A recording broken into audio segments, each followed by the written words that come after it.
감이 있으신가요? 이런 게 왜 중요한지. 잘 몰라서 배우시는 건가요? 찍어보세요. 이거 왜 중요한 것 같습니다.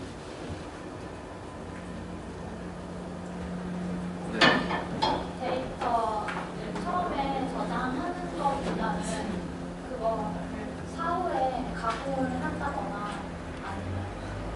아니면 후에 꺼내서 다시 쓸 일이 많아서 데이터를 저장했다 나중에 꺼내서 사후에 꺼내서 가공해서 뭔가 써야 된다. 그런 일이 많아. 그런 일이 굉장히 많죠. 그래서 무언가를 저장하고 나중에 꺼내서 가공을 하든 분석을 하든 뭔가 해야 되면 그렇게 저장하고 꺼내는 대상이 다 데이터라고 불러요. 여러분이 프로그램을 초급자로서 프로그램을 만들어 보셨으면 아마도 이 데이터에 대한 개념이 좀 부족할 거예요. 그러니까 이거 데이터를 영구히 저장한다는 개념이 없어요. 소위 영구 저장이라는 개념이 여러분한테 낯설 거예요. 근데 데이터는 기본적으로 영구 저장되는 게 중요한 성질 중에 하나고 필요할 때마다 꺼내서 써야 돼요. 그 데이터 가지고. 이걸 잘하는 소프트웨어가 좋은 소프트웨어예요.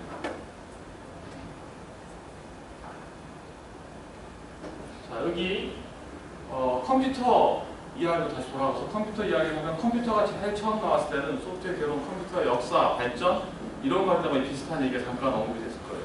처음에는 어마어마하게 큰 서버가 있었어요. 그런 것들을 메인 컴퓨터 또는 메인 프레임 컴퓨터 그렇게 불렀죠. 이 방보다도 큰 서버가 있었어요. 처음에는.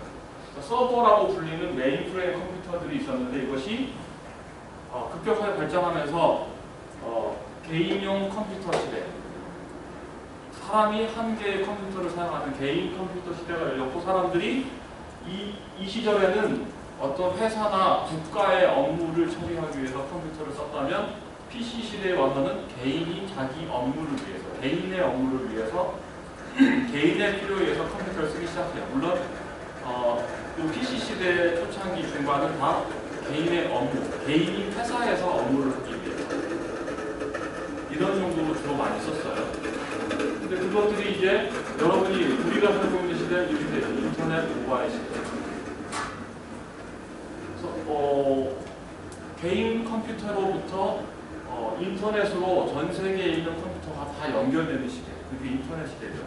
인터넷 시대가 왔고 그 인터넷 시대가 지금 더 발전해서 현재는 모바일 시대가 됐어요. 컴퓨터로 전 세계 컴퓨터 연결되어 있을 뿐만 아니라 그 네트워크에 연결되어 있는 컴퓨터를 들고 다니는 시대가 된 거죠. 지금이.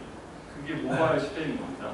근데 이런 인터넷 모바일 시대로 오면서 아까 송이양이 얘기했던 것처럼 뭔가를 저장했다가 내가 꺼내서 이걸 다시 보고 또는 가공하고 여기서부터 나한테 뭔가 의미를 주는 정보를 찾고 이용하는 것이 굉장히 중요합니다.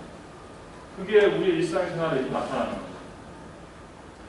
여러분이 둘러보면 뭐 지금 이 안에도 그렇지만 내가 아침에 일어나서 잘 때까지 사용하는 디지털 기기들이 어마어마하게 많죠. 지금. 그것들이 옛날에 요 메인 프레임 컴퓨터라고 불렀던 초창기 서버보다 성능이 좋아요. 여러분이 손에 들고 있는 스마트폰이라고 불리는 것들이 성능이 훨씬 좋습니다. 그걸 손에 들고 다니고 거기에서부터 이 수많은 데이터들을 매일 접하고 살고 있는 거예요. 여러분. 지금 여기 다 컴퓨터 쓰고 있죠. 여기서 여러분이 지금 강의 자료 다 다운로드 받아서 보실 겁니다. 그거 데이터죠. 그리고 이거 수업이나 이런 걸 떠나서 본인의 일상생활로 보면 여러분 제일 처음에 아침에 눈 뜨려고 하는 시점부터 접하는 게 뭐죠? 디지털과 관련된 뭔가 있다면 뭐예요? 네? 핸드폰으로 제일 먼저 첫 번째 접하나요? 핸드폰의 알람 소리? 네. 알람 소리 듣죠. 알람이 뭐 여러 가지 있겠지만 어쨌든 알람 소리로부터 듣는데 그 여러분이 매일 아침 7시, 8시 정해진 시간에 알람이 울리도록 하는 것도 일종의 데이터예요. 그 데이터가 가공되고 처리돼서 그 스마트폰에서 소리가 나서 나를 깨워주는 거죠. 심지어는 그 알람이 그냥 소리가 아니고 오늘의 일정을 알려주는 알람도 있습니다. 소리가 나거나 음악이 난 다음에 오늘의 일정은 몇 번이 있고 만나면 뭐 이걸 쭉 읽어줘요. 여러분이 일정에 등록하면. 그런 시절에 있다는 거죠. 하루 종일이에요. 하루 종일. 우리의 주변에는 온갖 종류의 데이터로 만들어져 있고 이런 디지털 기기로부터 만들어지는 데이터, 이 소프트웨어 결론에 나왔던 그림인데요. 쌓여지는 디지털 기기에서 생성되어지는 그 데이터들의 양이 그 생성되는 데이터를 책으로 만들어서 넣으면 이렇게 책으로 넣고 책으로 쌓은 거예요. 디지털 기기에서 만들어지는 데이터들을 책으로 텍스트로 만들어서 쌓기 시작하면 이 책이 쌓이는 속도가 뭐보다 빠르다? 빛보다 빛은 좀 과한 것 같아요. 이건 자연스레 공부를 빛보다 빠르다. 빛은 깜짝 놀랐어요. 빛보다 빠르면 이거 깜짝 놀랐어요. 빛보다 빠른 시절이 올 수 있으려나 모르겠는데 로켓보다 빠르다. 책으로 쌓여나가는 이 속도가 어마어마하게 빠른 속도로 증가하고 2012년도에 1년에 생산되는 데이터가 2.7제타바이트 데이터가 쌓여졌다는 겁니다. 지금 2012년도에 통계 자료를 뽑은 거니까 지금 훨씬 빠르겠죠. 쌓이는 데이터의 속도가 기하급수적으로 빨라지고 있고 우리가 모바일 시대에 살고 있다고 요즘 얘기하는 요즘 핫한 이슈가 IoT 사물 인터넷 시대에 들어섰다고 얘기하잖아요. 이 사물 인터넷 시대가 되면 이런 것들이 더 심해지죠. 지금은 데이터를 생산하는 기계라고 보지 않던 것들이 사물 인터넷 시대에서는 내 주변에 있던 것들이 다 데이터를 생산하는 디지털 기기가 돼요. 이런 책상도 그렇고 이런 것도 그렇고 침대도 그렇고 심지어 벽, 내 주변에 있는 것들이 다 디지털 기기가 그 안에 인식이 돼서 데이터를 생산해내는 시대가 됩니다. 사물 인터넷 시대는. 그리고 그때는 데이터가 훨씬 더 많아지겠죠. 거기에 들어가는 디지털 기기에 들어가는 소프트웨어들은 데이터를 저장했다가 필요할 때마다 꺼내서 뭔가 처리를 해서 보여줘야 돼요. 그렇겠죠? 아주 간단한 알람이라는 것도 아까 거기에 시간이 기록이 돼야 된다고 했죠. 그리고 그 시간이 되면 어떤 소리를 낼지 그것도 데이터예요. 다 데이터입니다. 그런 데이터들이 저장이 되었다가 그 시간이 딱 되면 뭔가 처리가 되는 거죠. 알람 소리가. 이게 소프트웨어가 할 일이에요. 그래서 이 데이터는 소프트웨어가 뭔가 일을 하려면 데이터 없이 할 수 없어요. 여러분 프로그램 짤 때 초급자가 배울 때 처음 수업의 한 두 번째나 세 번째 시간에 배우는 게 뭐냐면 변수죠. 변수. 기억나세요? 배려를. 배우셨죠? 다. 변수가 다루는 게 변수 안에 들어가는 게 뭐예요? 데이터예요. 값이에요. 뭔가 데이터. 그 프로그램 안에 있는 변수가 가지고 있는 값은 보통 우리가 영구 저장되는 데이터라 부르진 않아요. 그냥 데이터를 갖고 있지만 걔는 희발성이 사라지죠. 여러분이 초급자라서 만든 소프트웨어는 진정한 데이터를 다루는 소프트웨어가 아니에요. 데이터베이스를 배워야 진정한 데이터를 다루는 소프트웨어를 여기 만들기 시작하는 거예요. 여러분이 지금까지 데이터베이스를 안 쓰거나 또는 파일에다가 뭔가 값을 쓰고 다시 읽고 하지 않았다면 여러분은 데이터를 다루는 소프트웨어라고 말할 수 없어요. 왜냐하면 여러분이 만든 프로그램 실행하고 끝나면 어떻게 돼요? 그 안에 있던 변수값은 남아있나요? 사라집니다. 휘발성이 사라져요. 그래서 여러분은 아마도 이 베이직을 배우는 순서대로 왔다면 진정으로 데이터를 다루는 프로그램을 만든 적이 없어요. 여러분 아직 모르는 거예요. 그래서 영구히 저장되는 데이터, 이게 낯선 거죠. 근데 그게 굉장히 당연한 거예요. 여러분이 스마트폰을 써보면 내가 여기다 일정을 등록했는데 스마트폰이 꺼지면 데이터 사라져. 있을 수 있나 이런 일이? 말도 안 됩니다. 그런 소프트웨어를 쓰겠어요? 쓸 이유가 없죠. 사라지면. 네. 여러분은 여태까지 그런 소프트웨어를 만든 거예요. 프로그램 끝나면 사라져 데이터가. 그런 프로그램을 여러분이 여태까지 숙제로 만들거나 뭔가로 만드는 거예요. 그게 아니고 진짜 데이터를 다루는 프로그램은 데이터가 영구히 남아야 돼요. 즉 데이터베이스에 저장이 되거나 데이터베이스를 안 쓴다면 내가 별도로 만든, 내 프로그램 별도로 만든 파일에 쓰고 읽고 할 수 있어야 돼요. 여러분 프로그램에서. 그래야 진정한 데이터를 다루는 프로그램이 됩니다.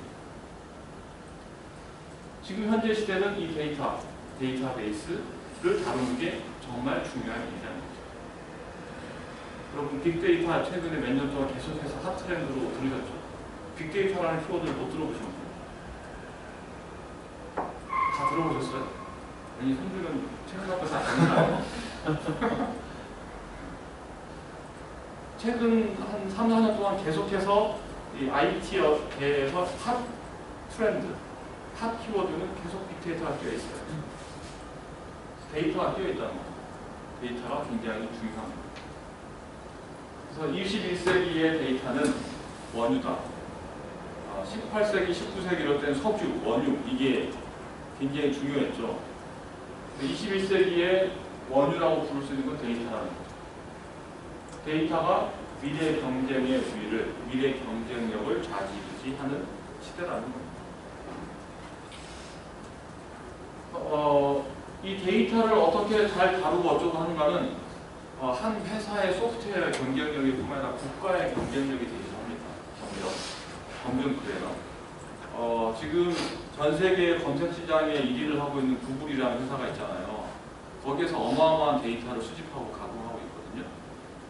근데 우리나라에 그에 필적할 만한 회사가 있어서 데이터를 축적하고 검색해주고 하지 않는다면 우리나라의 소프트웨어 미래가 굉장히 암담해요. 사실 미래는 데이터를 가지고 있는 게 큰 힘이 되는 시대가 돼요. 데이터를 갖고 있지 않으면 힘을 못 쓰는 시대가 점점 그렇게 가고 있어요. 아직은 이게 다 나타나지 않았지만 미래의 원유잖아요. 그 원유는 가공하면 정말 가치 있는 석유, 휘발유, 등유 이런 게 나오는 거잖아요. 원유 자체로는 잘 못 쓰지만 가공되면 에너지원이 됩니다. 데이터도 그래요. 그래서 점점 더 데이터가 중요해지고 그 국가에서 또는 어떤 회사에서 데이터를 가지고 있느냐 없느냐는 굉장히 큰 차이를 만들 겁니다. 앞으로. 그래서 우리나라에도 데이터를 수집해서 가지고 있고 그로부터 뭔가 서비스를 제공하는, 특히 가장 기본적인 검색에 관련된 것들이거든요. 여기에 경쟁력을 잃으면 소프트웨어 시장이 상당히 안 되죠. 그래서 사실은 네이버가 되게 중요해요. 우리나라 벗어난 전 세계적인 서비스를 할 수 있어야 돼요. 다행히도 네이버는 그 글로벌이라는 키워드를 되게 중요하게 생각하고 현재 작년부터 계속 하고 있어요. 있기는. 근데 아직 모르죠. 국가 소프트웨어 경쟁력에서도 굉장히 중요합니다. 여러분이 나중에 소프트웨어로 내가 창업을 하던가 뭔가 하게 되면 데이터를 제대로 다루고 그 데이터로부터 뭔가를 가치 있는 정보를 찾아내지 못한다면 문제가 돼요. 그걸 잘 찾으면 여러분은 성공할 수 있는 확률이 확 올라갑니다. 그만큼 데이터 쪽은 중요한 거예요. 그래서 앞에는 이 앞에 이 얘기는 데이터 또는 데이터베이스를 굉장히 거시적으로 바라보는 거예요. 큰 입장에서. 그래서 데이터베이스 베이직이라는 이 수업은 이걸 여기에 준하는 걸 다 배우느냐가 아니에요. 이런 걸 논하기 위한 가장 기초적인 걸 배우는 거예요. 베이직에서는. 베이직 하나 들었다고 여러분이 여기에 준하는 뭔가 할 수 있다라는 환상은 갖지 마세요. 그러니까 큰 비전은 크게 봤을 때 거기까지 가는 거지만 그 시작되는 징검다리를 놓는 수준입니다. 데이터베이스 베이직은. 그래서 이걸 약간 큰 입장에서 보지 않고 조금 좁은 시각에서 보면 소프트웨어 또는 프로그래밍이라는 거, 여러분 지금 배우는 건 대부분 프로그래밍을 배우고 계시죠. 그래서 프로그램에서 데이터가 어떻게 중요한가, 여러분 객체지향 프로그램 배우셨죠? C++, 자바 등등의 객체지향 프로그램을 해보셨을 겁니다. 여기서 객체지향 프로그래밍에서의 중심은 객체라고 부르잖아요. 사실은 이 객체의 본질은 데이터예요. 객체의 본질은 다 들어가면 데이터라는 겁니다. 데이터를 묶어서 하나의 객체라는 개념으로 묶어내고 있는 겁니다. 소프트웨어에 여러분이 만드는 프로그램의 성능, 여러분이 지금까지는 이제 중급자 이상 고급자로 넘어가지 못하셨을 거기 때문에 대부분 내가 만든 프로그램이 얼마나 빨리 동작하는가는 신경을 많이 못 썼을 거예요. 여러분이 자료구조 알고리즘 배우시죠? 자료구조 1에서는 성능까지 다루지 않아요. 자료구조 2, 3까지 가야 이제 성능 이슈가 많이 나옵니다. 내가 만드는 프로그램이 얼마나 빠르게 정확한 데이터를, 정확한 값을 내는가의 중요한 부분이 바로 데이터예요. 내가 만든 프로그램에서 데이터를 어떻게 다루는가.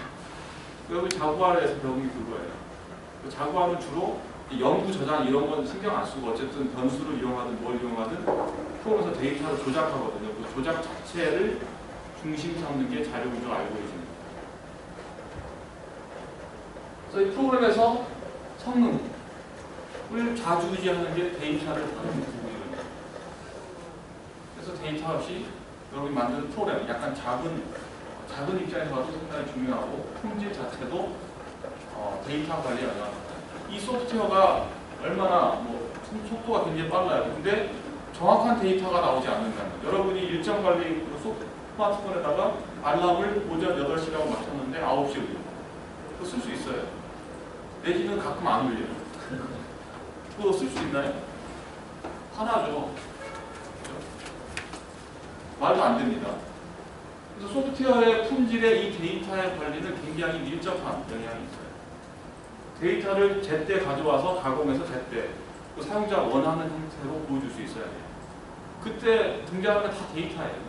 데이터를 가져와서부터 시작해요. 그럼 어떻게 가공하고 어떻게 보여줄지 이거 다 데이터에 대한 이야기입니다. 소프트웨어 품질도 역시 데이터가 그 가운데 중심에 딱 있어요. 그래서 여러분이 당장 배우는 것으로 봐도 데이터는 상당히 중요하다. 굉장히 큰 시각에서 봐도 굉장히 중요하고 중요하네요. 그러면 데이터베이스라는 것을 정확하게 데이터베이스 시스템이죠. 데이터베이스라는 걸 내가 만드는 프로그램에서 어떤 때 써야 되는가 또는 이걸 꼭 써야 되는가 이걸 한번 생각해 볼 수 있습니다. 여태까지 여러분 데이터베이스라는 걸 안 써봤죠? 혹시 써보신 분 프로그램에서 데이터베이스를 뭐 자리든 못지든 상관없이 써보신 분 두 분이, 세 분, 네 분이 계시네요. 그런 경우에 데이터베이스를 내가 이 경우에 써야 되는지 안 써야 되는지 생각해보고 하셨나요? 아니면 그냥 한번 써보고 싶어서 해보셨나요? 저도 봤어요. 필요해가지고. 네, 필요해가지고. 근데 그게 꼭 필요한지는 프로젝트에서 넥스트 안에 프로젝트 속에서 그냥 쓰라고 하니까 쓴 거군요. 그거 안 쓰면 저장할 방법이 없습니다. 데이터를 영구히 저장할 방법이 없죠. 뒤에 어떻게 멘트에 써놨어요? 프로젝트 내가 필요해서 내가 찾은 건 아니죠. 네. 혼자서 야구 통계 뭐 만들다가 야구 통계. 네. 사회인 팀. 사회인 팀 야구. 처음 엑셀로 정리하다가 이게 엑셀로 정리해서 파일로 올리면 아무도 안 보더라고요. 그래서 약간 외부로 보일 수 있게 하고 싶다 이런 생각이 들어서 하다 보니까 어쩔 수 없이 이걸 해야 되더라고요. 그렇죠. 네. 그래서 동호회 활동으로 야구를 하는데 이제 야구 경기 결과나 어떤 통계를 같은 팀원들이 다 보고 싶은데 여러분이 여태까지 봤던 프로그램으로 할 수가 없거든요. 왜냐하면 프로를 시작할 때 보면 끝나고 사라지니까 말도 안 되는 거거든요. 일반적인 대부분의 소프트웨어는 데이터를 영구 저장해야 돼. 이게 기본이에요, 대부분. 그렇게 하기 위해서 데이터베이스라는 걸 썼다는 거죠. 근데 이제 데이터베이스를 쓸 때 여기 아까 엑셀을 썼다가 데이터베이스를 썼다 그랬잖아요. 그런 것처럼 이 데이터를 영구히 저장해야 될 때 그냥 파일에 할지 엑셀 같은 또 다른 뭔가 텍스트 파일에 할지 데이터베이스 관리 시스템이라는 제대로 된 시스템을 쓸지는 선택의 이슈가 있어요. 데이터베이스라는 걸 꼭 써야 되는가. 그래서 데이터베이스든 파일이든 뭔가에 저장해야 되는 건 피할 수 없어요. 영구히 써야 되는 거라면. 근데 이때 데이터가 얼마나 복잡하냐 그리고 또 한 가지는 사용자가 얼마나 많느냐 두 가지 축으로 흔히 간단하게 고려해 볼 수가 있어요. 내가 만드는 프로그램에서 즉 소프트웨어에서 다루어야 될 데이터가 되게 단순해요. 그리고 쓰는 사용자도 1명 또는 2명, 몇 명 안 돼요. 보통 1명일 경우도 있습니다. 나만을 위한 프로그램 이럴 수 있거든요. 그런 경우에 첫 번째 케이스는 굳이 데이터베이스까지 안 가도 상관없어요. 그냥 파일에 해도 돼요. 여러 사람이 쓰지 않고 단순한 데이터이기 때문에 흔히 아까 엑셀로 했다든가 이런 것도 가능한 얘기. 엑셀이 아닌 여러분 뭐 메모장 앱 많이 쓰시죠 스마트폰에 그 정도도 상관없어요. 뭔가 메모하는 걸로. 또는 여러분이 프로그램으로 만드는 입장에서, 사용자가 아닌 프로그래머 입장에서는 데이터를 연구 저장하기 위해서 이 첫 번째 케이스라면 데이터베이스를 쓰는 게 아니라 그냥 텍스트 파일 있죠. 어쩌고 저쩌고 .txt도 자기가 원하는 텍스트 파일 하나 만들어 놓고 프로그램에서 거기다 쓰고 그 프로그램에서 파일 읽어보고 이 정도 하는 것도 가능해요. 첫 번째 케이스는. 꼭 데이터베이스까지 안 써도 된다는 거죠. 간단한 데이터에 사용자가 많을 때 데이터는 간단한데 사용자가 어마어마하게 많아요. 그럴 때는 데이터베이스를 쓰는 것을 고려하셔야 됩니다. 정도에 따라 달라질 수 있습니다. 이것은. 세 번째는 사용자는 1명, 2명인데 데이터가 너무 복잡해요. 그것도 역시 데이터베이스를 쓰셔야 일이 쉽습니다. 정도에 따라 다른 문제가 돼요. 근데 데이터베이스를 내가 다룰 수 있도록 뭔가 좀 공부했다면 쓰는 것이 더 좋다. 데이터베이스. 네 번째 케이스는 별 고민할 필요 없이 데이터베이스를 쓰셔야 돼요. 데이터베이스 관리 시스템 써야 제대로 된 소프트웨어를 만들 수 있어요. 데이터도 좀 복잡하고 사용자도 많아요. 데이터베이스라는 걸 안 쓰고는 답이 안 나와요. 여러분 운영체제 배우셨나요? 다? 이번 기간 지난학기 배우셨죠? 운영체제에서 제공하는 기능들 있잖아요. 동시성 제어 이런 거 배우셨죠? 스트레드 배우셨죠? 마킹 같은 거 배우셨죠? 그런 것을 내가 프로그램 만드는데 데이터가 복잡한데 사용자도 어마어마하게 많아. 그러면 내가 만든 프로그램에서 내가 직접 운영체제에서 제공했던 그런 개념들 있죠. 그것의 많은 부분을 직접 개발하셔야 돼요. 직접 스레드 다루셔야 되고 스레드 세이프 개념을 이해하시나요, 여러분? 스레드 세이프 들어보셨어요? 원자성 이런 개념이죠. 그게 여러분이 프로그램 만들 때 직접 그걸 구현하셔야 돼요. 이 네 번째 케이스에 해당되는 일을 하려고 합니다. 다 안 나온 거죠. 네, 그거 정도 할 수 있는 사람은 이미 데이터베이스 관리 시스템이나 소프트웨어, 즉 운영체제라는 걸 직접 만들 수 있는 수준의 최고 상위에 있는 소프트웨어 엔지니어가 됐으면 그런 걸 할 수 있어요. 네, 굉장히 높은 수준에 가 있으면. 근데 그런 거 대부분 거기까지 가기 힘들잖아요. 네, 그런 경우 그렇기 때문에 그런 기능의 대부분을 이미 만들어서 제공해주는 데이터베이스 관리 시스템이라고 가져다 쓰시면 돼요. 이 데이터베이스 베이직 이 수업의 어떤 한 시나리오를 가정하는데 여기 이름은 이창업 씨예요. 이창업 씨라는 이 사람이 있는데 창업을 하려고 해요. 근데 이 창업하는데 소프트웨어, 창업 내가 어떤 일을 하는데 이 소프트웨어를 만들어서 해야 돼요. 그래서 소프트웨어는 도서 인터넷 쇼핑몰 소프트웨어 만들고 하는 거예요. 도서몰을 하고 싶은데 인터넷에서 책을 파는 인터넷 쇼핑몰을 창업을 하려고 하는 거예요. 이창업 씨라는 사람이. 그래서 도서 인터넷 쇼핑몰을 내가 하려고 하면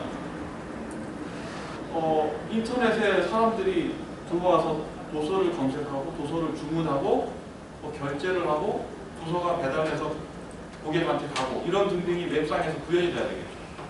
그렇죠? 근데 이런 것들을 당연히 해야 되는데 앞에서 계속 여러 번 얘기했던 제품 또는 도서 데이터 있죠. 이것은 영구히 저장돼야 되는 데이터죠. 이 프로그램 시작할 때 도서 정보 내가 10개 정도 넣었다가 프로그램 끝나면 10개 사라지고 이러면 이거 사업 못하죠. 말도 안 되죠. 성립 자체가 안 됩니다. 도서 정보를 영구히 저장해야 되고 심지어는 그걸 잘 검색해줘야 돼요. 데이터를 잘 다뤄야 돼요. 이 일을 하려면. 저장하고 검색해줘야 돼요. 더 심각한 것은 고객이 어떤 책을 주문했어. 책을. 공중분이 책을 하나 검색해서 인문학, 인문 이런 책을 주문했어요. 2015년 10월 13일 날짜 오후 3시 10분에 이렇게 주문했다고 합시다. 그러면 그 정보가 주문 내역이라고 부르죠. 그게 남아 있어야 되죠. 이 프로그램이 종료되고 나면 주문 내역 사라지면 절대 안 되죠. 반드시 영구히 보존돼야 돼요. 그러니까 법상으로 온라인 거래를 할 때 그 거래 기록은 최소 3년 이상 저장하게 돼 있어요. 그런 법에 따라 저장해야 돼요. 없애고 싶어도 바로 없앨 수 있는 게 아니라는 얘기죠. 그럼 반드시 튀어나오는 게 데이터 저장이 큰 이슈예요. 여태까지 내가 프로그램을 좀 만들 수 있었는데 로 할 수 있는 일이 아니라는 거예요. 절대로. 이런 도서 인터넷 쇼핑몰, 웹 서비스를 개발하려고 할 때 이 사람은 도서 인터넷 쇼핑몰, 웹 기반의 쇼핑몰을 만들어야 돼요. 그래서 쇼핑몰 프로세스는 이렇게 저희가 대충 이해했어요. 인터넷 쇼핑몰에 어떤 일이 필요한지. 근데 고객, 도서 정보, 더 나아가서 주문 정보, 이거 다 데이터로 관리하기 위해서 데이터베이스를 학습하는 게 필요하다는 거예요. 프로그램은 이미 할 줄 알아요, 제가. 근데 데이터를 다루는 걸 몰라요. 그것을 헤쳐나가는 시나리오예요, 이 수업은. 근데 그 시나리오인데 가끔은 뭐 좀 더 격가지가 붙겠죠, 물론. 큰 흐름은 이 흐름입니다. 도서 쇼핑몰 이거 다시 한번 간단히 보면 내가 어떤 쇼핑몰을 하려고 하는데 이 쇼핑몰에는 고객이 먼저 책을 검색해서 주문하고 결제할 수 있어야 돼요. 그 쇼핑몰에서 이 주문 내역에 대해서 고객이 언제든 확인할 수 있어야 됩니다. 그리고 이 고객은 나중에 쇼핑몰로부터 상품 배송을 받아야 돼요.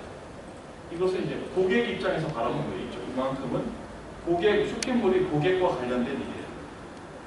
아주 간단하게만 본 겁니다. 더 복잡한 일이 있겠죠, 물론. 뭐 주문을 취소한다든가, 뭐 반송을 한다든가, 여러 가지가 있을 수 있습니다.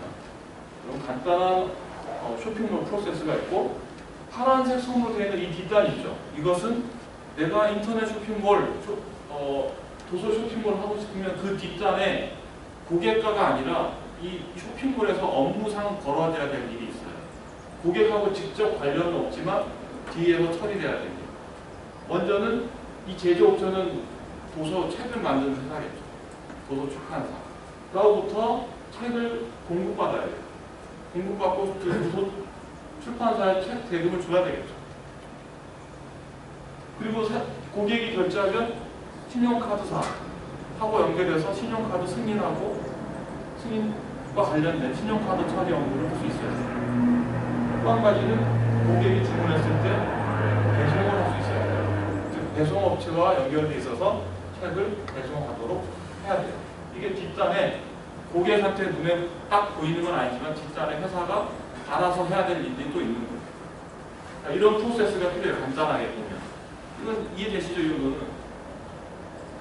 이런 일이 다 있는데 이거는 이제 이해됐다는 거죠. 근데 여기에 보면 앞에서도 예를 들었고 여기서 봐도 지금 연구이 저장하고 다뤄야 될 데이터가 상당히 많이 튀어나옵니다. 상당히 많아요. 고객 정보도 연구 저장해야 되고요. 고객이 주문한 것도 연구 저장해야 되고 결제 내역도 연구 저장해야 되고요.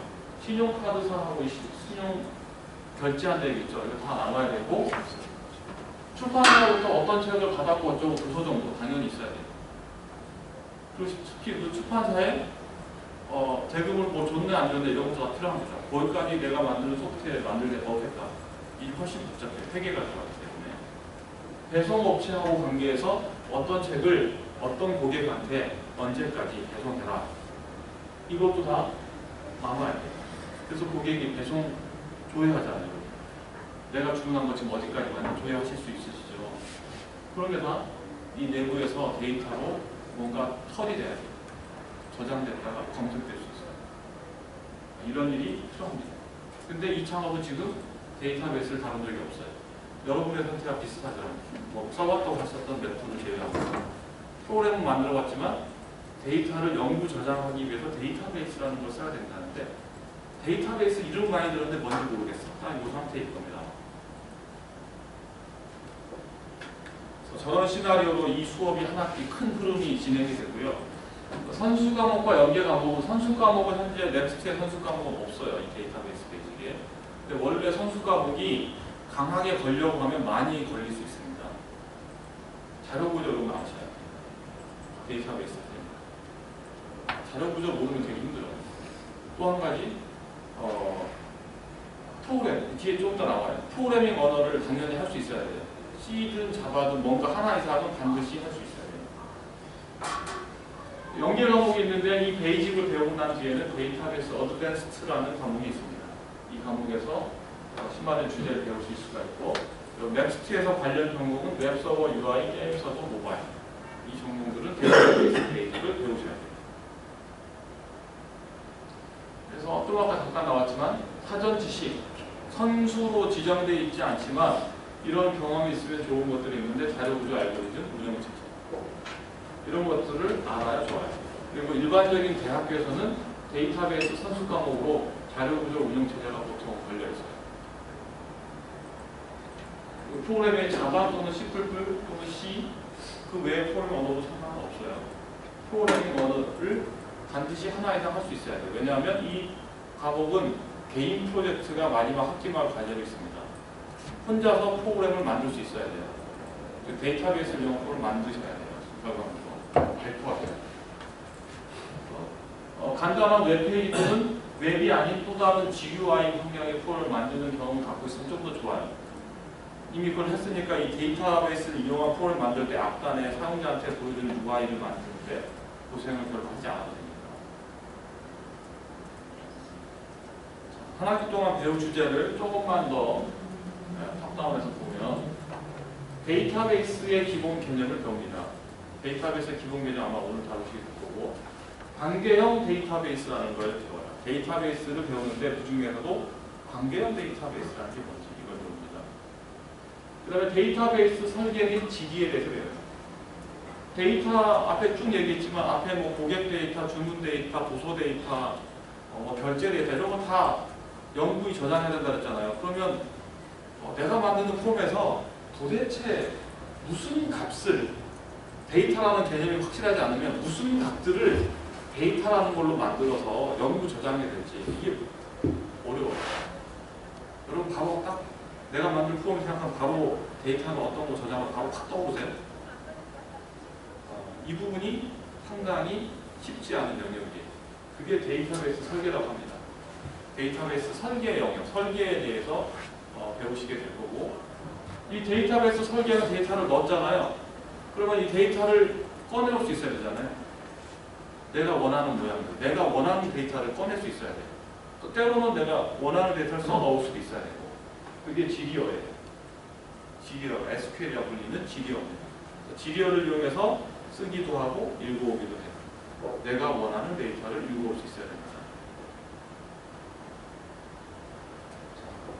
데이터베이스 설계 지리어는 데이터베이스를 직접 다루는 거예요. 어떤 데이터를 넣을지 설계할 수 있어야 되고 그 데이터를 직접 넣고 빼고 하는 거잖아요. 내가 직접 조작하는 겁니다. 이걸 잘하시면 나중에 여러분 데이터 사이언티스트라는 직업을 들어보셨죠. 데이터 사이언티스트들을 요걸 하실 수 있어야 돼요. 특히나 지리어. 또 밑에는 프로그래머 입장에서 데이터베이스를 이용하는 프로그램을 만들려고 하면 이 앞에 것도 이해해야 되지만 요걸 반드시 할 수 있어야 돼요. 즉 여러분이 자바라는 걸 할 수 있다면 자바에서 데이터베이스 프로그램을 어떻게 하냐. C++를 이용한다면 C++에서 데이터베이스 이용한 프로그램을 어떻게 하느냐. 이걸 알아야 돼요. 이 수업은 기본적으로 자바를 기본 가정으로 갑니다. 게임 전공이 지금 3분이 게임 4명이 있네요. 예상치 않게 4명이나 있네. 더 많아요? 하나, 둘, 셋, 넷 아니었어요? 저희 다 절반 게임이에요. 7이나 내 게임이? 같이 불러가시죠. 다음 과반수가 딱 넘는 것 같은데 지금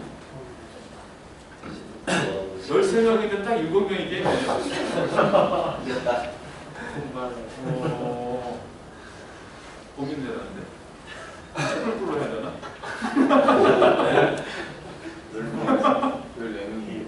예? 14명이. 지금 14명이에요? 게임 정보 다들 잘해가지고 잡아. 너무 잘해서. 성실해. 게임 정보 다들 너무 잘해가지고. 게임 전공에서 잘했어. 그래서 웹이 잘해서 취직을 많이 했어. 아니, 완전 이걸로 맞지 않겠습니다. 이거는 제가 게임 적이 많으니까 자바 안 하고 C++만 했죠. 게임 전공은. 자바 했어요. 자바 했어요. 자바 안 한 사람들 했어요. 자바 안 배우시죠? 자바랑 하는 거 있어요? 3명? 잘 몰라요. 안 배웠지만 아는 거죠? 아니야. 시대뿌리 똑같아. 자바랑 그래서 어쨌든 이건 많이 고려할게요. 그래서 C++만 하실 수 있는 부분이 있다는 걸 좀 고려할게요. 그 전에는 다른 학생이 DB를 배웠는데 게임 전공에 따라왔습니다. 그거는 연우 형이랑 현욱이 얘기인가요? 자바로 했을 연습 너무 많이 받았어요. 심지어 프로젝트 결과가 더 우수한 경우도 있어요. 데이터베이스를 이용하는 프로그램, 그게 어떻게 되는지를 배우게 됩니다. 그 다음에는 데이터베이스 관리 시스템이라고 불려요. DBMS. MySQL이라는 데이터베이스 관리 시스템, 이것을 설치하고 실제 운영하는 일을 하시게 됩니다. 그것을 이미 사전 과제로 드렸죠. MySQL을 설치해 오세요. 설치해 오셨어야 되고요. 수업 진행의 방식을 좀 말씀드리면, 소프트웨어 개론을 들으셨기 때문에 아마 약간 익숙하실 겁니다. 그래서 예습 주 교재가 있고요. 이 주 교재에 제가 알려드려요. 어디를 찾아보십시오. 그리고 여러분이 질문을 등록해야 돼요. 예습 질문을. 예습 질문을 등록하시고, 그 다음 이제 예습한 거에서 바로 퀴즈를 봅니다. 퀴즈가 끝나면 바로 토론을 합니다. 그리고 이 토론이 끝난 뒤에는 강의 및 실습을 합니다. 그래서 강의에서 다루는 것은 앞에 이 토론하고 했던 것에 중요한 부분, 핵심 부분을 좀 더 짚어드리고, 또는 여러분이 그 앞에 다뤘던 거에 없는 내용을 일부 추가할 수도 있어요, 강의에. 그런 걸 강의를 하고 실습에 많은 시간을 씁니다. 실습이 있는 주제에 대해서 실습할 주제가 있는 거에서 실습을 많이 하게 되고, 그 실습에서 다뤄야 될 풀어야 될 문제를 드려요. 그럼 여러분이 그 문제를 가지고 실습을 해서 푸는 거예요. 소프트웨어 개발은 그게 없었어요. 실습에 문제를 풀이런 게 없었죠. 근데 DB 베이직 DB에서는 문제를 드려요. 그럼 그 문제를 푸는 거예요, 수업 시간에. 실습하는 기본 환경은 맥 환경을 기본으로 합니다. 근데 윈도우를 나는 꼭 하고 싶다면 윈도우를 하셔도 상관은 없어요. 그 다음에 개인 프로젝트가 있다고 했죠. 그래서 개인 프로젝트에 여러분이 제안을 하셔야 되고, 그 개인 프로젝트에 대해서 중간 보고 리뷰를 합니다. 저하고 인터뷰를 통해서. 그리고 최종 보고를 여러분이 직접 앞에 나와서 발표하고 데모를 하실 수 있어요. 마지막 학기 말에. 그래서 그때는 이제 발표하면서 피셔 파티 같은 걸 해요. 마지막에 학기 말에. 세빈군이 잘하죠. 본인은 발표하는데 와서 어떻게 하고 다 나타나요, 항상. 발표하다 나타나. 이때는 마지막에 발표 끝나면 1대1 인터뷰를 한 번 더 하는데 마지막에 코드 리뷰까지 합니다. 그래서 필요한 부분은 어떤 소스 코드를 직접 같이 저하고 1대1로 앉아서 봅니다. 그런 개인 프로젝트가 있고, 앞에 얘기했던 주교는 이겁니다. Head First SQL. 그래서 이 책은 초급자가, 데이터베이스에 대한 초급자가 개념을 잡기에 좋은 책이에요. 상당히 쉬운 책입니다. 부교재는 데이터베이스 시스템이라는 이 책이 있고요. 그래서 이게 주교재고 이게 부교재인데, 부교재를 하나 더 추가했어요. 이 데이터베이스 시스템 똑같은 제목의 책이 있는데 둘 다 번역서가 있어요. 이거 둘 다 원서가 있고 번역서가 있습니다. 그래서 DB 어드밴스드까지 가게 되면 베이직에서는 이 책의 반도 못 다루게 되는데, 어드밴스드까지 가면 이 책의 한 3분의 1을 다루는 셈이에요. 어드밴스드까지 이어집니다. 어드밴스드 책은 이 책에 있는 걸 많이 좀 참조를 해서 두 개로 베이직도 두 개를 넣어놨습니다. 자, 이 수업의 평가에 대해서 말씀드리면 퀴즈가 있다 그랬죠. 퀴즈 사전학습 예습을 잘 하셔야 돼요. 30%고 기말시험 30%, 과제와 프로젝트가 40%입니다. 334예요. 근데 초반에 잘 못한 사람들을 위해서 10, 50, 40의 비율로 줄 수 있어요. 더 좋은 성적으로 인정합니다. 누누이 얘기하지만 334로 안 좋은 성적은 10, 50, 40으로 복구되는 사례가 거의 없다. 20명이 있으면 그 중에 한 명 정도가 등급이 하나 올라가요. 즉 B-였는데 B0가 되는 뭐 이 정도. 이게 변하지가 않아요. 특히나 이게 A-, A0, A+ 정도까지 가면 변화가 없어요. 한 명도 사례가 없어요. 바뀌는. 이게 바뀌어서 A0 이상 바뀌는 사례가 없어요. 이게 C나 B 정도에서 사례가 나와요. 그러니까 공부 많이 했던 거죠. 그래서 꾸준히 하는 사람이 성적이 좋아요. 고려해서 최대한 이렇게 주지만 잘 바뀌지 않아요. 꾸준히 하는 게 답입니다.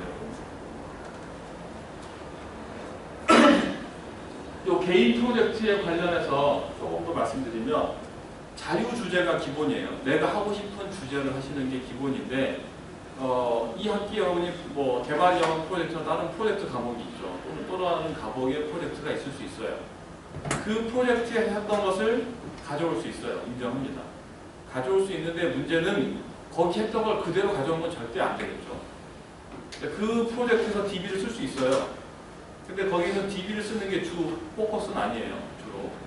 우리는 데이터베이스를 이용한 프로젝트 주 포커스이기 때문에 거기와 여기의 차이가 반드시 있어야 되고 내가 다른 사람은 자유주제하는 사람은 다 전혀 다른 주제 하나를 잡아서 처음부터 다 만듭니다.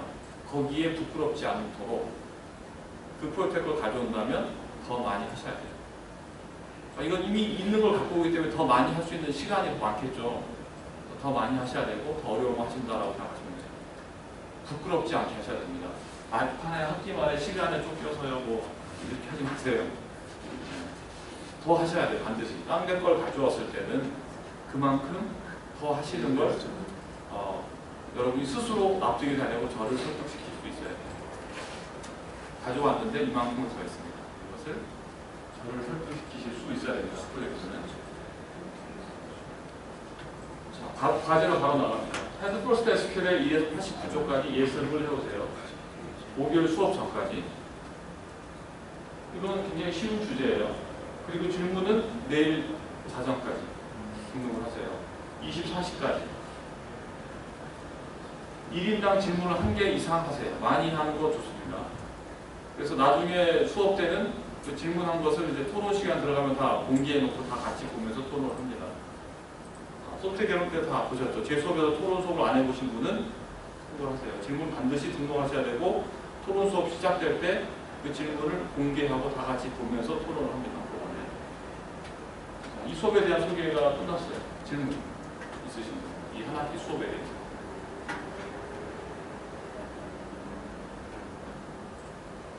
영피했나 보다. 질문이 없네.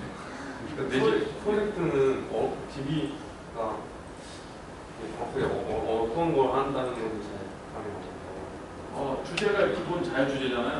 어떤 걸 해도 돼요. 여러분이 하고 싶은 걸 해도 돼요. 근데 거기에 반드시 있어야 할 것은 데이터를 연구 저장 이게 있어야 되고 우리가 배우게 될 MySQL DBMS를 써야 돼요.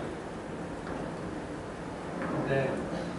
DB MySQL에서 다양한 기능들이 있잖아요. 네. 반드시 요구되는 기능이 있나요? 반드시 요구되는 거는요.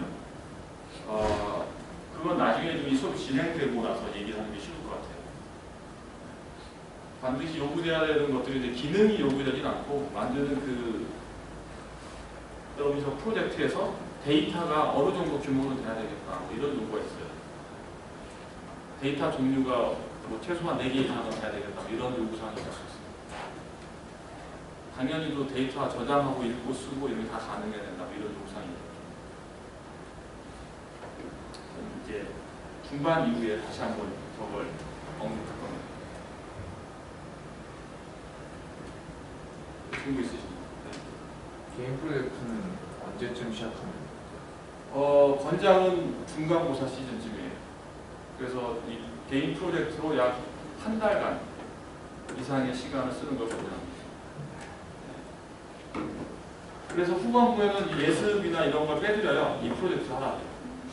근데 예습을 쭉 한 달, 2달 정도 하다가 예습 갑자기 없어지면 신나서 그냥 노는 경우가 있어요. 프로젝트를 하라고 했는데 프로젝트 하나하고 여유 생겼어. 그러면 안 됩니다. 시간을 반드시 써 주셔야 되고 막판에 몰리면 금방 될 것 같다고 생각하세요. 그러면 안 되고요. 특히나 프로그램을 그 전에 내가 프로그램 짜는데 좀 자신감 있는 사람이 가끔 실수하는 경우 있어요. 짧은 시간 안에 난 할 수 있다는 생각을 가지는 경우가 있어요. 아닙니다.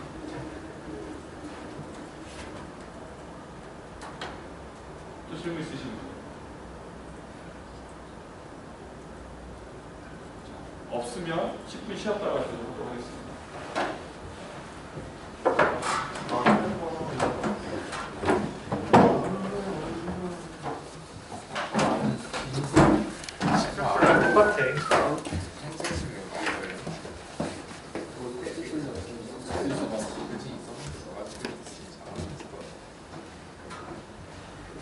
그럼 우리는 11분 CS 있으면 하는 문제는 저희 자바로 수업을 들으니까 그러면 이제 예시 같은 것도 못 따라하죠. 똑같아. 네, 둘다 해보니까. 똑같다는